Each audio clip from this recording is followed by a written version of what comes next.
Hey, what is going on, guys? Welcome back to another episode of Everybody Eats. My name is Abby, and today we're going to be reviewing Ty West's latest film in the X franchise, Pearl. A couple months ago, when Ty West's X was released in theaters, it was revealed that the cult horror director secretly filmed another movie simultaneously. This other film, co-written by lead Mia Goth, would serve as a prequel, this time shining light on the predecessor's titular villain. There's a level of skepticism when two films within the same franchise release so close to one another, wondering if the filmmakers truly had time to flesh both stories out. And though, personally, I prefer the dry-cut stylings of West's previous effort, Pearl proves to be an inherently functional horror film on its own, amplifying X's impact even more without compromising its own integrity. I was wholeheartedly surprised with how tonally and structurally different this latest entry was, focusing foremost on being a standalone tale versus a complementary piece. Those who weren't keen on X might enjoy West's latest a little more, due to its formal narrative structure and an overt focus on Pearl's characterization. And granted, more movies with Mia Goth can never truly be a bad thing. The film takes place in Texas, 1918. Pearl lives at her family ranch with her hardened German mother, played by Tandy Wright, and her paralyzed father,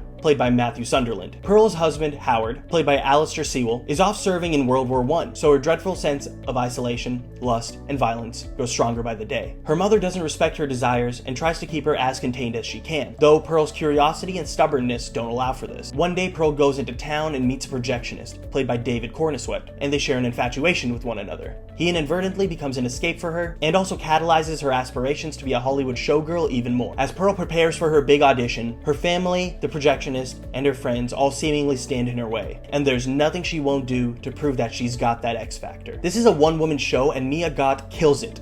Literally. Pearl is a film about the obsession we hold over Hollywood and stardom, while also serving as a demented love letter to the golden age of cinema. It's a twisted character study on an abused young woman from the early 1900s who decides she's had enough and takes total agency for herself, no matter who stands in the way. Much like X, it's not a horror movie you're supposed to read into, as much as it is one that you're just along for the ride. And thanks to Goth and West, it's one that provides enough twisted fun. Where X focuses on world building and has a tinge of airiness to it, Pearl follows its lead down every narrative beat, never shifting focus off from her story. Because of this, it's able to avoid feeling like a rushed or unnecessary sequel. It's inherently obvious Goth and West were going for something so tonally and structurally different here, and it works in its favor. There's a 7-minute monologue Goth gives here that proves herself yet again as a tour de force. It's just inevitable that she's going to consistently find acclaim from this point on. The monologue also serves as the point in which the film completely humanizes Pearl, while at the same time eases the audience into what she's about to do next. Needless to say, Pearl's murderous antics should in no way be commended, but there's always something so enticing in seeing a morally complicated character go absolutely off the rails for the finale. The film serves as such a strong standalone story, while also serving as Pearl's breaking point, setting up everything it needs to amplify X even more so, as if it even needed that. And with West announcing there's a third film in the works, MAXXXINE, focusing on Goth's original character, let's just hope that lightning strikes thrice. So yeah, guys, I'm gonna have to give Ty West's newest movie, Pearl, a 3.5 out of 5. I really enjoyed it for what it was. I don't think it has that